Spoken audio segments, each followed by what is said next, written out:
Jornalismo e jornalistas. Histórias de vida sob a perspectiva de quem geralmente as conta. Ele é doutorando em comunicação, já atuou em muitas áreas do jornalismo. Em 2025 iniciou na docência e também trabalha como repórter do SBT em Santa Maria. Seja muito bem-vindo ao De Papo com Maurício Rebelato. Oi, Nicolas, que bom, obrigado, é uma alegria estar aqui com vocês hoje, compartilhando, trazendo o meu olhar sobre a forma como eu conto essas notícias. Então, desde a época da faculdade, o teu gosto já era pela televisão? Eu digo que desde criança, eu brincava de ser repórter, eu pegava instrumentos, algumas coisas, fazia de conta que era microfone e alguma coisa que era a câmera. Então, desde criança, eu brincava muito de televisão e gostava desse universo da comunicação. Mas eu só fui decidir pela comunicação mesmo no ensino médio, né?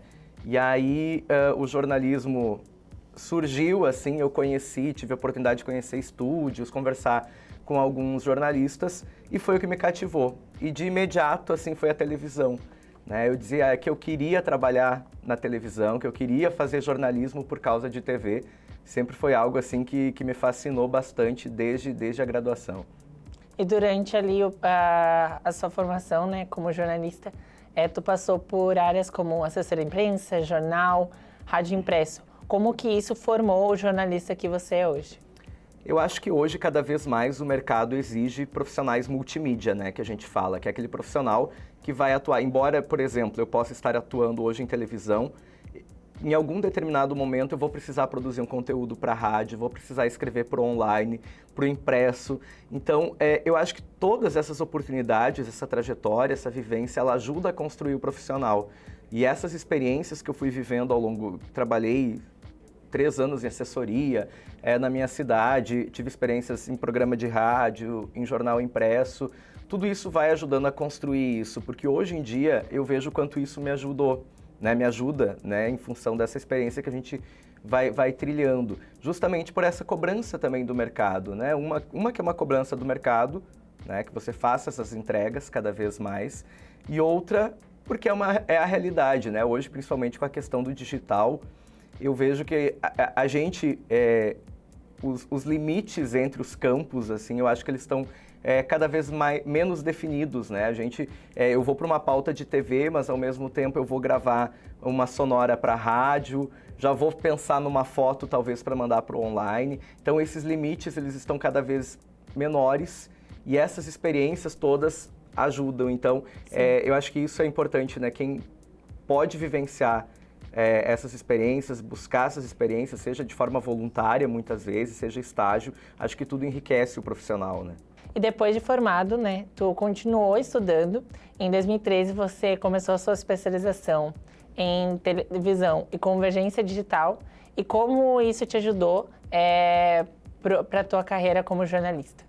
Bom, eu digo que como eu sempre queria televisão, efetivamente começar a trabalhar em televisão foi mais difícil, né? Na época, os processos também para entrar nos grupos de comunicação em televisão eram mais restritos, assim, e eu tentei várias vezes em várias emissoras, isso não acontecia. E aí, mas eu tinha esse sonho de trabalhar em televisão. E aí o que eu pensei? Bom, já que eu não tenho oportunidade de trabalho nesse momento, eu vou estudar televisão, né? E aí que surge a ideia dessa especialização em televisão em 2013. E foi 1 ano e meio, né, pelo que eu lembro mais ou menos. E foi muito, muito interessante, assim, porque justamente no último mês ali que eu estava terminando essa especialização, surgiu uma oportunidade de freelancer em Santa Rosa, no Grupo RBS lá. Era um trabalho temporário de 3 meses e, obviamente, eu abracei, né? E só que foi interessante, foi justamente no final da especialização. Então, o seguir estudando foi um pouco em função disso. E aí depois, quando eu me mudo aqui para Santa Maria, né, pensando também tinha universidade aqui, a ideia foi justamente nesse sentido, de não parar e seguir estudando. E quais são as mudanças que você percebe daquele período da época que você fez a sua especialização para o dia de hoje? Bom, embora 2013, a gente está falando aí já de 10, 12 anos, né? O tempo passa rápido. E era uma especialização em televisão e convergência digital. O foco era, além de televisão, trazia muito para essa questão que hoje em dia é muito comum. Por exemplo, o uso de uma segunda tela, né? Enquanto você assistia um telejornal, um programa, por exemplo. Hoje é comum, hoje a gente faz isso, o celular está sempre junto. Então, a evolução ao longo aí de uma década foi muito grande. O que a gente via em 2013, como está começando, as próprias emissoras, os próprios programas de telejornal, um pouco da minha pesquisa foi nesse sentido, como o Jornal Nacional estava lidando com as redes sociais na época. E aí a gente fez uma análise do Twitter, que era algo assim, não vou dizer que estava começando, mas que as emissoras ainda recém estavam se posicionando frente a isso. Então, se a gente pegar hoje em dia, questão de 10 anos, de uma década, isso mudou muito, né? Hoje isso está muito presente. O uso da segunda tela hoje já é uma segunda, terceira tela, muitas vezes. A gente assiste televisão no próprio celular. Então, as mudanças foram muito grandes, assim, em pouco tempo. E depois de anos como repórter na RBS TV, você foi contratado pelo SBT RS. Como é que foi essa transição para você? Bom, eu fiquei 11 anos no Grupo RBS, quase 11 anos, e de certa forma eu estava querendo uma mudança, né? Querendo me movimentar um pouco, até para sair um pouco daquela rotina de redação diária, assim, algo que eu vinha fazendo. Eu precisava dar uma chacoalhada também na carreira. E aí, então, foi uma decisão assim que eu fui amadurecendo, questão de um ano, mais ou menos, até então pedir para sair do Grupo RBS. E em poucos dias veio esse convite do SBT. É um formato de jornalismo diferente, é um modo de trabalhar um pouco diferente. E está sendo muito legal, já são 6 meses nessa experiência com o SBT. A gente atua praticamente toda a região central, a metade sul aqui do estado, quando tem alguma coisa, eles pedem, né, que se possível que eu atenda. E estamos aí, estou feliz aí na Casa Nova, meio ano já de SBT, contando histórias aqui da região. Nem sempre são histórias fáceis, né, mas faz parte do nosso dia a dia. Então, Maurício, baseado nisso, nessa tua nova experiência, os critérios de noticiabilidade, como é que eles têm mudado, né, na televisão? Bom, eu acho que eu não vejo uma mudança efetiva, assim, porque eu acho que os critérios de noticiabilidade eles se mantêm, né? Aquela questão da relevância, da proximidade, né? Aquilo que realmente impacta na comunidade, essas questões sempre vão ter preferência, né? E é isso que a gente busca. E aí era na RBS, é agora no SBT, é aquilo que está afetando a comunidade, é um assunto que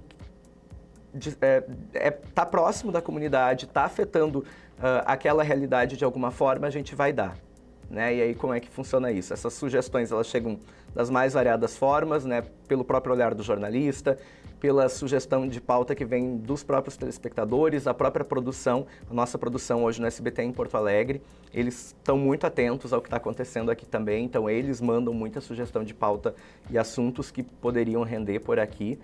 Então, essas sugestões, essas pautas vêm e a gente vai atrás. Né? Eu acho que se o assunto é importante para a comunidade, ele tem que ser dado. Né? Eu acho que esses critérios não mudam. Né? Tá afetando a comunidade, a gente vai dar. E é isso que a gente busca. E é muito do meu olhar também. Né? Obviamente, a gente fica atento ao que está acontecendo, e acaba indo atrás, assim, né? Eu acho que em relação a isso eu não percebo muitas mudanças, não. E agora você é doutorando em comunicação. O que você estuda? Bom, eu em 2020, um pouquinho antes do início ali da pandemia, 19 para 20, antes da pandemia, eu ingresso no mestrado em comunicação. E aí, na sequência, eu paro um ano e agora eu começo o doutorado. Eu já estou na reta final aí do doutorado, estou no último ano. Eu faço parte, então, do programa de pós-graduação em comunicação da Universidade Federal de Santa Maria. Eu participo do grupo de pesquisa Estudos Culturais e Audiovisualidades. E a minha pesquisa é na linha de identidades e a gente foca muito na importância do desenvolvimento, da comunicação para o desenvolvimento. Eu estou voltando o olhar nessa minha pesquisa agora do doutorado para o território Geoparque Caçapava, que é um território aqui próximo, né, um município próximo, e a gente enxerga uma potencialidade muito grande naquele território, assim como a Unesco viu ao certificar, né, em 2023, mas a gente acredita que há muito mais potencial para isso, né? E aí a gente, às vezes, identifica, não só no território, mas em várias situações que tem estruturas de poder, né? Instituições, muitas vezes, que vão puxar cada uma para o seu lado, e a gente entende que tem que caminhar todo mundo junto, né? Tem que seguir o mesmo ponto.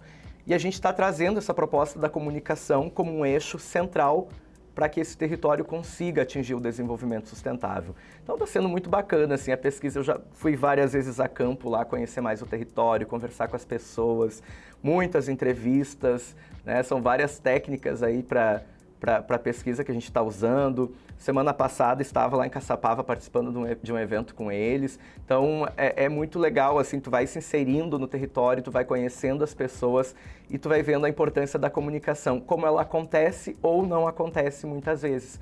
E a gente fala de uma comunicação nessa pesquisa, não somente como uma ferramenta técnica, né? Não é somente divulgar no Instagram, no rádio, na TV, o território, mas que a comunicação ela esteja presente nas relações, né? Articulando os poderes, se aproximando da comunidade, né? Então, de várias formas, a gente acredita que essa comunicação ela possa estar lá dentro do território, levando esse desenvolvimento. E a pesquisa é sobre isso. Então, até março do ano que vem, aí estou mais ou menos um ano, eu tenho para finalizar minha tese, né? Então, até março do ano que vem deve sair a tese voltada para isso, assim.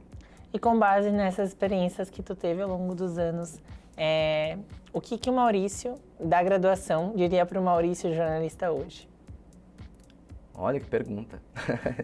Então, eu acho que é aproveitar as oportunidades, né? Eu, às vezes, eu sou mais conservador em relação a algumas coisas, assim, de será que eu vou, será que vai dar certo, né, nesse sentido. Mas eu acho que a gente tem que se jogar, né, e isso começa na graduação. Eu digo que a graduação é o momento para a gente experimentar, errar se for preciso, porque depois a cobrança vem, né, então a graduação é o momento para isso. Mas eu acho que é muito nesse sentido, assim, de aproveitar as oportunidades, né, de vivenciar as experiências, fazer com que a jornada seja tranquila, seja leve, não seja um fardo, né? Seja no teu trabalho, seja na academia, né? Pesquisando, aonde for, que a gente consiga nutrir esse sentimento de amor pela comunicação. E é isso que me move, é isso que me faz acordar todo dia, né? Sabendo que eu vou poder estar ajudando a comunidade de alguma forma, ajudando a transformar alguma realidade através do jornalismo, né? Eu acho que essa mensagem eu carrego desde lá da graduação. O Maurício de lá, certamente, ele ia continuar me falando isso hoje. E quais conselhos que você dá para os acadêmicos de jornalismo que estão hoje na graduação? Olha, Nicolas, eu acho que aproveitar muito as oportunidades, assim, eu tentava fazer muito isso na graduação. Se tinha um projeto de iniciação científica, eu estava envolvido. Se tinha um projeto de extensão, eu estava envolvido. Tinha oportunidade para fazer alguma coisa no laboratório de TV lá na minha universidade, eu ia atrás para fazer, mesmo que eu trabalhasse na época, eu tentava conciliar tudo, né? Eu acho que se a gente quer, a gente dá um jeito, né? Arruma tempo para as coisas. E a graduação é esse momento, né? Para a gente experimentar. Eu acho que hoje em dia, embora não seja tão velho assim, mas a gente está falando aí de 12, 13 anos de formado,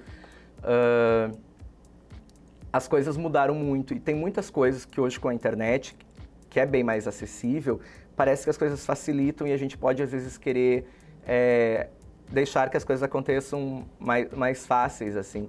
Mas eu acho que a gente não pode também se levar por essa onda, eu acho que a gente tem que se jogar, né? Tem hoje aí a inteligência artificial que a gente pode aproveitar, tentar aproveitar da melhor forma, tirar proveito disso, a gente não pode ignorar, mas tem formas de utilizá-la. E é isso, é aproveitar todas as áreas, né? Antes eu até brincava contigo, eu dizia que eu queria muito televisão. E talvez eu tenha na época me fechado durante a graduação para as outras áreas. Mas eu acho que a gente tem que entrar no curso mesmo, assim, de pensamento aberto, justamente por causa disso. Hoje, o profissional, ele precisa atuar em todas as áreas, né, de certa forma. Embora eu possa ser contratado de um jornal impresso, de uma rádio, de uma televisão, as coisas que vão ser pedidas para que eu faça, solicitadas para que eu faça, elas vão envolver muitas áreas. Então, quanto mais conseguir aproveitar, se dedicar a todas as áreas, a todas as oportunidades que a graduação oferecer, acho que o meu conselho é esse. Certo. Muito obrigada, Maurício, pela tua presença, pela tua disponibilidade. Eu que agradeço o convite, é um prazer estar aqui no The Papo Com, compartilhando um pouco dessas histórias. Parabéns pelo programa, parabéns pelo trabalho de vocês aqui. De Papo com Maurício Rebelato, repórter da rede SBT em Santa Maria. A cada semana batemos um papo com um jornalista de diferentes campos de atuação. Siga o Instagram, @programa De Papo com, e do curso de jornalismo para ficar por dentro de quem são os nossos convidados. Até breve!